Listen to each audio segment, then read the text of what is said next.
Good morning all of you and welcome back to urban education hub exercise 8.2 का question number 2। यहाँ पे क्या दिया है, choose the correct option and justify your choice. मतलब क्या करना है आपको, जो क्वेश्चन दिया है उसके लिए यहाँ पे मल्टीपल चॉइस दिया है, आपको करेक्ट आंसर क्या करना है फाइंड आउट करना है विद जस्टिफिकेशन। अब सबसे पहले यहाँ पे क्या दिया है आपको, 2 tan थीटा, ठीक है। और नीचे में क्या दिया है आपका 1 प्लस ये आ जाता है tan² 30 आ जाता है, ठीक है। अब इसके लिए आपको क्या करना पड़ेगा, ट्रिग्नोमेट्रिक टेबल से आपको यहाँ पे वैल्यू डालनी पड़ेगी। tan 30 की वैल्यू हमारी क्या आ जाती है यहाँ पे 1/√3 आ जाती है, ठीक है। ट्रिग्नोमेट्रिक की टेबल वैल्यू कैसे निकालोगे मैंने इसके पहले बता दिया है, ठीक है। अब यहाँ पे 1 + tan 30 की वैल्यू कितनी आ जाती है हमारी 1, हमने अब भी लिखी है और जिसका हमें क्या करना है स्क्वायर करना है, ठीक है। अब यहाँ पे देखिए 2 × 1 = 2, मतलब ये 2/√3 आ जाता है और नीचे में कितना ये 1 + 1 का स्क्वायर 1 आ जाता है और ये √3 और ये नॉर्मल स्क्वायर के साथ कट हो जाएगा तो ये नॉर्मल आ जाता है आपका 3 आ जाता है। मतलब ये 2/√3 आपका एज इट इज आ जाएगा और यहाँ पे हम क्या करेंगे, इक्वलाइज द डिनोमिनेटर। तो ये 3 × 1 = 3 आ जाता है, प्लस 1 × 1 = 1 और नीचे में कितना आ जाता है 3 आ जाता है। फिर से इसे सॉल्व करेंगे तो हमारा कितना आ जाएगा 3 + 1 4 आ जा रहा 3 आ जाता है। अब इसको हम क्या करेंगे, रेसिप्रोकल करेंगे तो ये 2/√3 और ये नॉर्मल 3 ऊपर में चला जाता है, 4 नीचे में आ जाएगा। तो ये कितना आ जाता है 2 × 1 = 2 आ जाता है, 2 × 2 = 4 आ जाता है। मतलब अभी बचा क्या यहाँ पे 3 × 1 = 3 आ जाता है और यहाँ पे कितना आ जाता है 2√3 आ जाता है, ठीक है। अब यहाँ पे देखिए हमें नीचे में रूट नहीं चाहिए, इसलिए हम क्या करेंगे, इसे रैशनलाइज द डिनोमिनेटर करेंगे। मतलब ऊपर नीचे हम किससे मल्टीप्लाई करेंगे, 2√3 से मल्टीप्लाई करेंगे, ठीक है। तो ये कितना हो जाएगा आपका 3 × 2 = 6 √3 आ जाएगा और यहाँ पे कितना आ जाता है आपका 2 × 2 = 4 हो जाता है और √3 मल्टीप्लाइड बाय √3 मतलब नॉर्मल 3 आ जाता है। तो ये 3 × 1 = 3 आ जाता है, 3 × 2 = 6 आ जाता है। फिर से 2 × 1 = 2 एंड 2 × 2 = 4, मतलब यहाँ पे कितना आ जाता है √3 डिवाइडेड बाई 2। अब √3 डिवाइडेड बाई 2 इसकी वैल्यू हमारी क्या आ जाती है, इन ऑप्शन में से sin 60, cos 60, tan 60 या फिर sin 30। जब आप ट्रिग्नोमेट्रिक टेबल देखेंगे तो हमारी वैल्यू किसके इक्वल आ जाती है, √3 डिवाइडेड बाई 2 sin 60 डिग्री। मतलब हमारा सबसे पहला ऑप्शन कौन सा आ जाता है यहाँ पे sin 60 आ जाता है, ठीक है। अब उसके बाद में दूसरा देख लेते हैं। यहाँ पे हमें क्या दिया है 1 - tan² 45 और यहाँ पे नीचे में क्या दिया है 1 + tan² 45। ये यहाँ पे देखिए 1 - tan की वैल्यू हमारी जो आएगी यहाँ पे प्लस में दी है, मतलब ये प्लस माइनस क्या हो जाएगा, कैंसिल आउट हो जाएगा। तो आंसर डेफिनेटली यहाँ पे 0 आएगा, लेकिन हम यहाँ पे जस्टिफिकेशन दे देते हैं, ठीक है। tan 45 की वैल्यू कितनी आ जाती है 1 आ जाती है, तो 1 का स्क्वायर। उसके बाद में यहाँ पे कितना 1 tan 45 की वैल्यू 1 और उसका स्क्वायर है इसीलिए 1। तो ये 1 - 1 और नीचे में कितना है 1 + 1, तो ये क्या हो जाता है आपका 0। मतलब ये 1 - 1 0 डिवाइडेड बाई 2, मतलब ये आंसर कितना आ जाता है आपका 0। मतलब ऑप्शन डी आपका राइट है।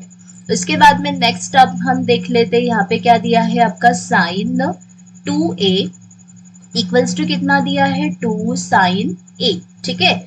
तो आपको ये बताना है ये ट्रू है कब है, when a is equals to, इनमें से कोई भी a की वैल्यू हम 1/1 यहाँ पे पुट करके हम निकालेंगे, ठीक है। अब अगर मैं a की वैल्यू यहाँ पे क्या लेती हूँ, a की वैल्यू अगर मैं 0 डिग्री यहाँ पे लेती हूँ तो ये हमारा कितना हो जाएगा यहाँ पे sin 2 मल्टीप्लाइड बाई ये कितना आ जाता है आपका 0 डिग्री हम ले लेते हैं, तो ये आपका 0 डिग्री आ जाता है इक्वल्स टू 2 sin a की वैल्यू हमने क्या ली है 0 डिग्री ली है, ठीक है। अब साइन यहाँ पे कितना 2 मल्टीप्लाइड बाई 0 मतलब आंसर कितना आ जाएगा आपका 0 डिग्री आ जाता है इक्वल्स टू कितना यहाँ पे 2 sin 0 डिग्री। साइन 0 डिग्री की वैल्यू हमारी क्या हो जाती है 0 हो जाती है, ठीक है। और साइन 0 डिग्री की वैल्यू हमारी यहाँ पे 0 आ जाती है, 2 मल्टीप्लाइड बाई 0 भी आंसर 0 आ जाती है। मतलब क्या हमारी a की वैल्यू क्या आ जाती है 0 डिग्री, ठीक है।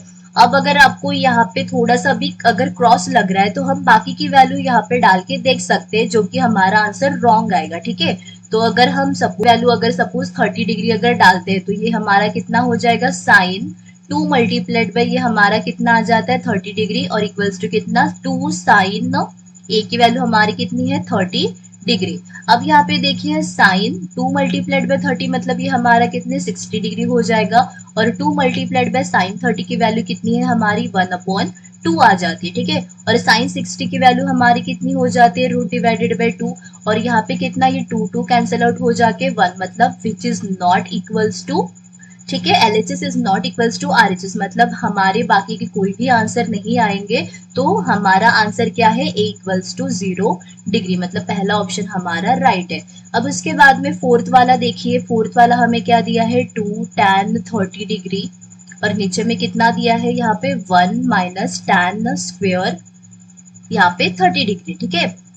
अब यहाँ पे tan 30 की वैल्यू हमारी कितनी आ जाती है, tan 30 की वैल्यू आ जाती है हमारी 1/√3 आ जाती है, ठीक है। और नीचे में कितना दिया है 1 माइनस यहाँ पे tan 30 की वैल्यू मतलब 1/√3 का स्क्वायर दिया है। अब इसे सॉल्व कर लेते तो ये कितना हो जाएगा 2 1 जा 2 रूट डिवाइडेड बाय √3, और यहाँ पे कितना 1 माइनस 1 का स्क्वायर 1 आ जाता है, और ये रूट और स्क्वायर रूट आपका कट होके ये नॉर्मल 3 आ जाता है, ठीक है। मतलब इसे हम अगर हम लिखते हैं तो ये कैसे लिख सकते हैं 2 डिवाइडेड बाय √3, और 3 1 जा 3 आ जाता है, और ये 1 1 जा 1, ठीक है। अब यहाँ पे 2√3 ये नॉर्मल आ जाता है, और यहाँ पे कितना 2 डिवाइडेड बाय 3 आ जाता है। अब ये डिवाइड में है तो हम क्या कर देते हैं यहाँ पे मल्टीप्लाई कर देते हैं, रेसिप्रोकल ले लेते हैं तो 3 ऊपर भी चला जाएगा और 2 नीचे में आ जाएगा, ठीक है।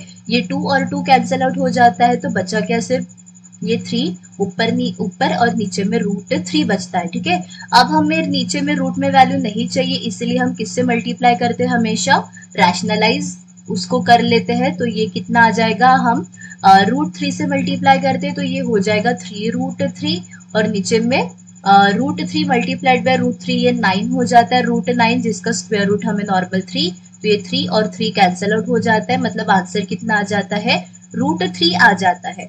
अब यहाँ पे देखिए √3 किसकी वैल्यू आ जाती है cos 60 sin 60 tan 60 या sin 30 की वैल्यू आ जाती है, तो हमारा राइट आंसर है tan 60। आप ट्रिग्नोमेट्रिक टेबल में देखिए या फिर आपको लर्न है तो वो भी सही है, तो हमारी मतलब √3 हम किसके इक्विवेलेंट लिख सकते हैं tan 60 की, तो इसी के साथ हमारा आंसर क्या हो जाता है tan 60, ठीक है। तो इस तरीके से आपको क्या करनी है ट्रिग्नोमेट्रिक जो भी एंगल से वैल्यू डाल के आपको जस्टिफाई करना है और मल्टीपल चॉइस को टिक करना है, ठीक है। इसी के साथ मिलते हैं क्वेश्चन नंबर 3 में।